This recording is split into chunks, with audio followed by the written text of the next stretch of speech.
बिस्मिल्लाहिर्रहमानिर्रहीम अस्सलामुअलैकुम रहमतुल्लाहि वबरकातुहू। जैसे जैसे ईद के दिन नज़दीक आ रहे हैं और मुर्दे जो हैं वो परेशान हैं और रो रहे हैं, रोते हैं। और वो रोते क्यों हैं? और ये वो दुआ करते हैं कि ऐ काश कभी ईद ना आए।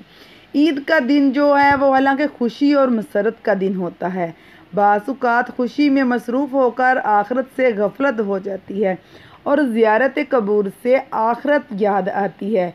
इसलिए अगर कोई शख्स ईद के दिन कब्र की ज़ियारत करे तो मुनासिब है, कुछ मज़ायका नहीं है, लेकिन इसको लाज़म ज़रूरी समझना दुरुस्त नहीं है। नेज़ अगर कोई शख्स उस दिन ज़ियारत कब्र ना करे तो इस पर तान करना या इसको हकीर समझना ये भी दुरुस्त नहीं है। इस हवाले से एहतियात करना लाजमी है।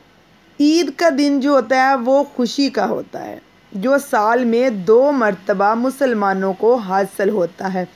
पहली खुशी इसकी ये है कि रमज़ान अल मुबारक का महीना आया, इसमें अल्लाह ताला की रहमतों और नेमतों की बारिश हुई, जिस पर हमने दिल लगा कर महीना भर सुबह से शाम तक अपने आप को भूखे प्यासे रखा और रात को याद इलाही में बसर किया।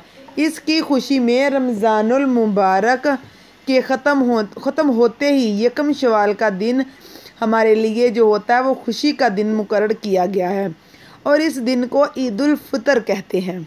हदीस शरीफ में आया है कि जब ईद उल फितर का दिन आता है तो फरिश्ते रास्तों पर खड़े हो जाते हैं और आवाज़ लगाते हैं, ए मुसलमीन की जमातों, अपने रब करीम की तरफ चलो, वो तुम्हें एक अच्छे काम की तौफीक देता है, फिर इस पर सवाब अजीम अता फरमाता है। तुम्हें रमज़ान मुबारक की रातों में नमाज़ पढ़ने का हुक्म दिया और तुमने नमाज पढ़ी, तुम्हें दिन में रोज़ा रखने का हुक्म दिया, तुमने रोज़ा रखा, तुमने अपने रब की इताअत की, अब इसका इनाम हासिल करो। जब ईद की जो नमाज ख़त्म हो जाती है तो फरिश्ते आवाज़ लगाते हैं, खुश हो जाओ कि तुम्हारे परवरदिगार ने तुम्हारी मग़फ़रत फरमा दी, अब तुम खुशी खुशी अपने घरों को लौट जाओ।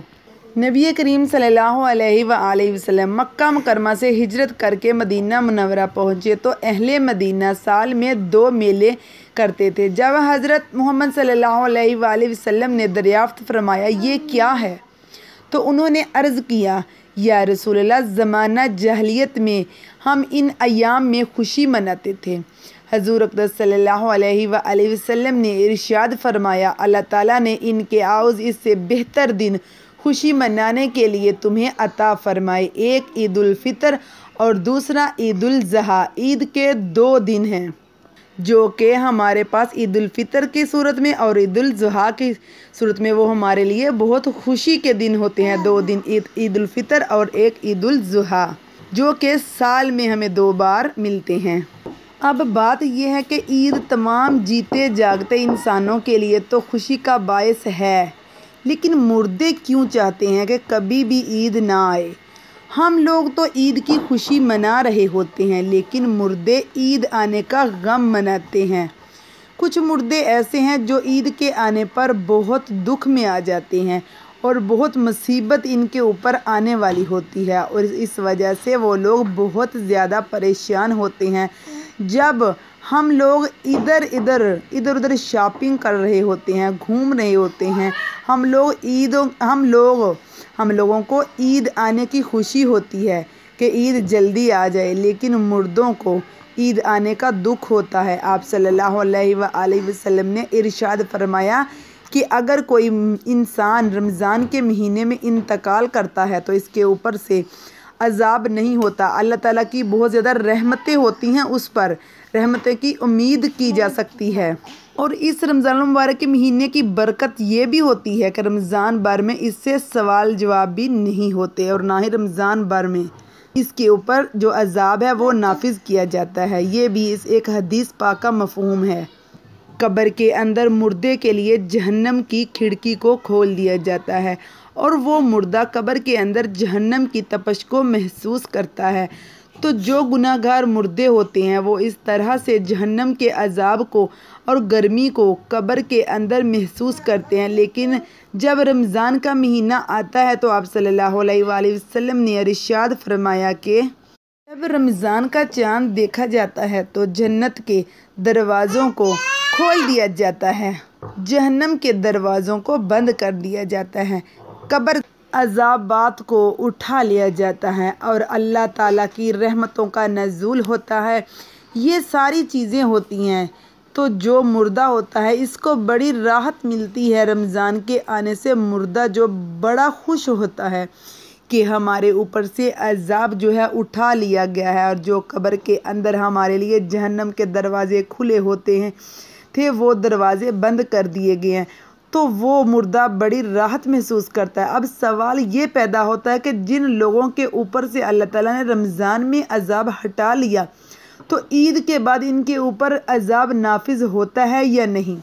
کچھ مردے تو ایسے ہوتے ہیں جن کے اوپر عذاب نافذ نہیں ہوتا، لیکن بہت سارے مردے ایسے ہوتے ہیں جن کے اوپر عید کے دن ہی جیسے رمضان کا مہینہ ختم ہوتا ہے تو فوراً ہی اس طرح سے عذاب شروع ہو جاتا ہے، جیسے پورا سال وہ لوگ قبر کے اندر سزا اور عذاب بھگت رہے ہوتے ہیں، عذاب میں وہ لوگ پھر اسی میں مبتلا ہو جاتے ہیں، گرفتار ہو جاتے ہیں۔ بعض علماء فرماتے ہیں کہ جب کوئی انسان رمضان کے مہینے میں انتقال کرتا ہے اور اسے قبر میں سوال جواب جو ہے وہ نہیں ہوتے، اور جب ایک مرتبہ اللہ تعالیٰ کسی کے اوپر سے عذاب اٹھا لے تو پھر دوبارہ ان پر عذاب نازل نہیں کرتا، بشرطیہ اس کے لیے کوئی ایصال ثواب کر رہا ہو یا مغفرت کی دعا کر رہا ہو۔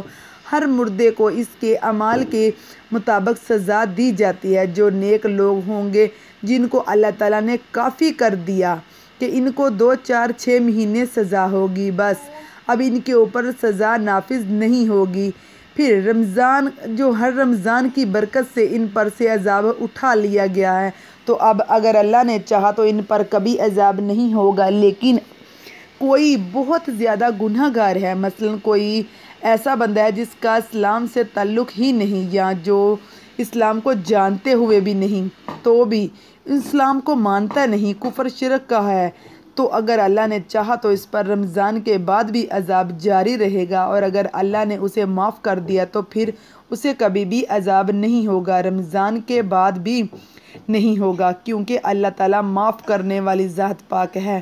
اس کی رحمت سے ہم لوگوں کو کبھی بھی مایوس نہیں ہونا چاہیے۔ تو جیسے ہی رمضان کی برکتیں بھی ختم ہو جاتی ہیں، جب رمضان کا مہینہ ختم ہوتا ہے تو اس کی برکتیں بھی ختم ہو جاتی ہیں، شیطان کو بھی قید سے رہا کر دیا جاتا ہے، مردوں پر سے رحم کا معاملہ ختم ہو جاتا ہے، جہنم کے دروازے جو بند تھے رمضان میں وہ رمضان کے جانے سے کھول دیے جاتے ہیں، جنت کے دروازوں کو اللہ تعالیٰ بند فرما دیتا ہے۔ ان سب باتوں کا مردوں کو علم ہوتا ہے کہ یہ کب رمضان شروع ہو رہا ہے اور کب ختم۔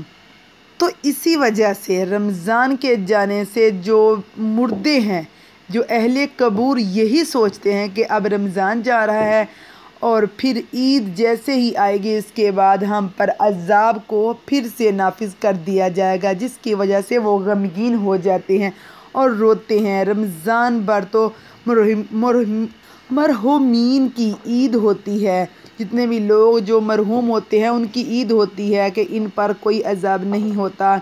ہم لوگ رمضان کے آخری عشرے میں جب اپنی مغفرت کی دعائیں اللہ تعالیٰ سے کرتے ہیں تو پھر ہمیں اپنے جو مرحوم ہیں ان کے لیے بھی زیادہ سے زیادہ ایصال ثواب کرنا چاہیے، دعائیں مانگنے چاہیے، صرف اپنے لیے نہیں، اپنے مطلب کہ رشتہ داروں کے لیے، بہن بھائیوں کے لیے نہیں، جتنے بھی لوگ وفات پا چکے ہیں حضرت آدم علیہ السلام سے لے کر آج تک جتنے بھی مسلمان وفات پا چکے ہیں، ہم سب کو ان کے لیے دعائیں مغفرت کے لیے ہاتھ اٹھانے چاہیے۔ اللہ تعالیٰ ان سب کو جنت الفردوس میں اعلیٰ مقام عطا فرمائے، آمین ثم آمین۔